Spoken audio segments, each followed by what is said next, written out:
Let me tell you all about intermittent fasting myths as an insider who actually followed that particular style of eating religiously for more than 6 years. And the results were absolutely shocking.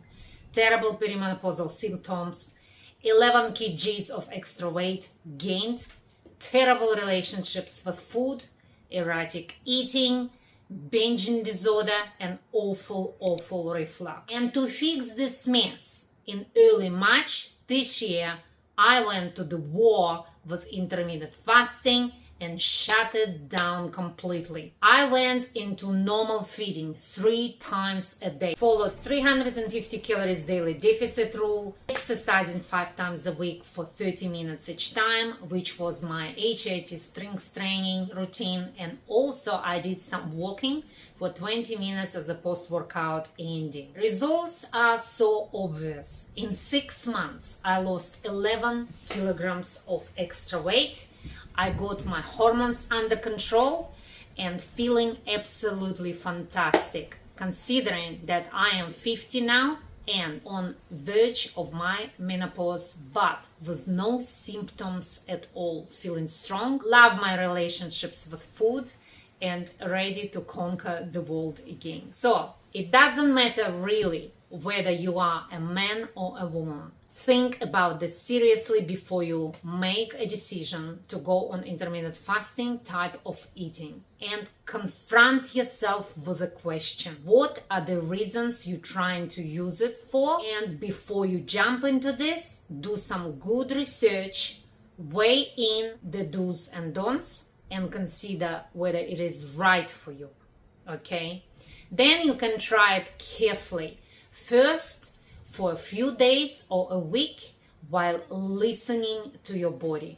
And if after a week or so you have no side effects, aka any food disorders like erratic eating, binging, overeating, or developing indigestion problems such as reflux or heartburn, stomach aches, or any other digestive discomfort, and if none of them are there, then go for it, baby. Alternatively, if you tried intermittent fasting and your body didn't like it, and it showed that you have side effects that I listed earlier, then that is a clear sign that intermittent fasting is not right for you and you should stop it immediately. Why? Because, and believe me when I say it, any type of early signs of digestive disorders are dangerous, and that could lead to terrible digestive illnesses later. Okay? Please don't think it's okay to have feelings of digestive discomfort with the hope that it may get better with time, because it won't and shouldn't be ignored. Okay? So beware and go back to your safety, which is your normal eating behavior, before it is too late. Intermittent fasting is not a fashion. It is not designed to give you options of bigger non-eating window, so then you could have a fewer but much bigger meals. It is not designed for you not to eat whole entire day and then consume whole entire fridge worth 3,500 calories at once, stretching your stomach to its limits. Do not be ridiculous, please. Intermittent fasting meal sizes must be no different to your usual meal sizes and should be calories-wise exactly what you usually consume per each meal at once, split over 2 sit-downs, meaning per lunch and dinner, or 1 sit-down, dinner only, aka 1 meal a day, or OMAD. Example: if you do consume in 1 sit-down 1,500 calories if you're losing weight, or 1,800 or 2,000 calories if you are maintaining weight, you will have a problem with digesting it at once and will feel heavy and stuffed, and it will for sure compromise your feeling of behaving as normal and will eventually regrow into unhealthy habit, and huge meal sizes will stretch your stomach indeed. Okay, so in other words, it develops a different food pattern, teaching you that your meals have to be a much bigger size, which eventually sticks with you forever, or until you learn to reprogram these habits again. And that is not as easy as it sounds. It took me 6 months to fix it, and I am still not just there yet. Consuming bigger portions or having seconds straight after eating, thinking, it's okay, I only eat once a day. Meanwhile, those doings stretch your gut and give you all those false excuses that you deserve that and it's okay. It also trains you to have a bigger hunger for food and indulge more on unhealthy foods when you break in your fast. Believe me, I've done it all and I saw others doing it right before me, and it's not pretty. It also teaches you snacking straight after food is consumed, and it grows slowly but surely into a binging disorder. Eventually, you eat till late at night, just before going to bed, and then instead of burning fat while you're sleeping or when your body breaks into lipolysis, entering autophagy, you are burning the calories that you have consumed at dinner all night long, okay? Yet, when going to bed on full stomach, straight after eating, instead of sleeping deep and rebuilding and regenerating your body's synthesis while asleep, you are in full digestive mode unless your eating window finishes at lunchtime, okay?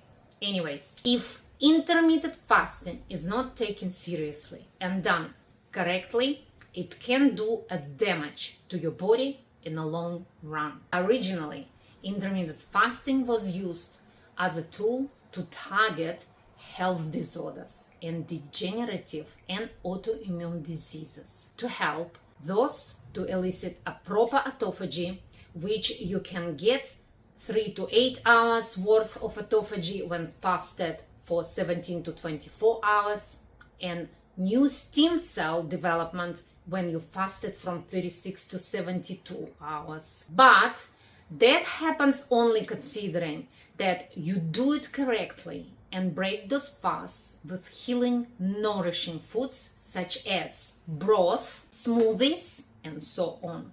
Not huge unhealthy meals filled with preservatives or chemically loaded foods, so it defeats the purpose of fasting altogether. There is a very fine line between one and another, and you have to educate yourself about it, because you are what you eat, and food can either heal you or kill you. As simple as that. First of all, you have to ask yourself a good question. Why am I doing this? Why do I need to go on intermittent fasting? Now, if you are doing this because you have diabetes or any other autoimmune disorders lurking away, or you might have any likes of degenerative diseases, for instance, if so, maybe that is a good way of targeting those diseases, especially if you have tried many other options and none of them worked for you and you didn't succeed with any of them. Now, even with that in mind, you must sit down with a natural doctor, make a plan, and do it correctly and clinically, eating good, clean foods that will help you to reverse those conditions and not to develop new ones. And that has to be done in conjunction with appropriate supplementation and detoxification along with it. It is broadly known that intermittent fasting that is done with 16 to 24 hours of non-eating window can give you a prolonged autophagy that would have a beneficial effect on damaged cells and body synthesis, or overload of stored toxins that can't get out fast enough, causing chaos in your body. But that is only if you're breaking your fast with healing, gently crafted meals, teas, and other beverages that are good for you to help to support results of autophagy. And those are only healing foods and beverages with no nasties in it. Okay. Now, if your goal of going on intermittent fasting is to lose weight, then I am going to disappoint you. You are wasting your time doing intermittent fasting for weight loss, because whatever you lose while on it right in the very beginning, you will eventually gain right back after your body adjusts to it and plateaus, which usually happens after 8 weeks of dieting. To that mark, your body would have gone through hormesis, aka hormetic stress, which made you drop lots of water weight and some fat weight, of course. And then, due to its metabolic wisdom, known as metabolic flexibility, your body begins to outsmart you and starts to preserve the energy and learn to function well on no fuel, burning your muscle for energy instead of fat, because it is so much easier for the body to utilize muscle for energy rather than fat. Okay? Furthermore, as we already discussed, to the 8 weeks mark, you learn a different food behavior, making mistakes with food choices, i.e., example, unhealthy, flavor-enhanced processed foods and enlarged meal portions, or habit of going for seconds. Consequently, you are wiring bad habits with foods that locks into unhealthy relationships with eating altogether. Eventually, your hormones go into dysregulation, your body then goes into safety mode and starts to preserve the fat storing back on. Plus, you lose control over your appetite and hunger, and it leaves you in a very, very sad place. Yet, you will be very lucky to catch yourself while it is not too late to get back to normal quickly without a major damage being done to your organs, and hopefully, you wouldn't gain all that weight that you have lost, sacrificing yourself to intermittent fasting journey. Let's quickly run over the hormonal distress that intermittent fasting is actually causing. What happens during intermittent fasting? First of all, you suppress ghrelin during the fasting window. Ghrelin spikes around usual meal times. But if no food comes, your body adjusts and stops producing it temporarily. Ghrelin is your hormone of hunger. This is not a sign of metabolic control. It is a biological shutdown to conserve energy. What is the result? The brain doesn't forget you are hungry. It is just numbs the signal. Second of all, leptin is a hormone of fullness. Starts to drop over time. Leptin is released from fat cells and reflects energy availability. Okay, prolonged fasting with no calories coming is lowering leptin. Lower leptin weakens satiety signal, slower metabolism, and stronger cravings later. Okay, so what happens when you finally eat? This is the can't stop eating moment. Here is why. Ghrelin rebounds hard. When food finally enters your system, ghrelin spikes massively in anticipation for more food. It triggers cravings, especially for calorie-dense, yummy, salty, or sugary foods. Leptin isn't ready yet. Leptin takes hours to increase, so satiety lags behind hunger. You keep eating and eating because your brain hasn't caught up with signal enough. Reward centers light up. After deprivation, dopamine reward from food is exaggerated. The brain becomes hyper responsive to food, increasing the urge to keep eating. End result, you go from no hunger to extreme hunger to overeating to guilt, and that is all happening while you are thinking, I am in control because of intermittent fasting. Okay, this pattern is hormonally driven, not due to willpower failure. Long-term risks of this pattern: leptin resistance, especially in women, disrupted menstrual cycles, poor metabolism, increased fat storage after refeeding and emotional dysregulation around food. Okay, now how to come back and reverse to normal eating. Eat within 1 to 2 hours of awakening. Prioritize protein and fiber early in the day. Eat 3 balanced meals to stabilize leptin and ghrelin rhythms. Watch your calories intake, please. For weight loss, according to your energy expenditure. Calories in, calories out. Simple as that. Avoid the binging restrict cycle that fasting can trigger. Drink plenty of water in between your meals and chew slowly when you eat. Make sure you're not multitasking when eating, like reading, watching videos, etc., etc. Eat mindfully. Enjoy every bite. Eat at the same time each meal daily so you don't go overly hungry between meals. Your body knows when to eat. That will take control of your appetite and you will feel more satisfied and in control with your foods. Okay, so let's get to the bottom of it. If intermittent fasting is done with the reason of dealing with degenerative diseases, autoimmune illnesses, and serious health conditions and concerns, and it is performed under assistance of natural doctor, it is good and safe to go about, and you should give it a try. Okay, now however, in doing so, listen to your body all the time, cycle it on and off, come back to your normal eating style, have a break, repeat again.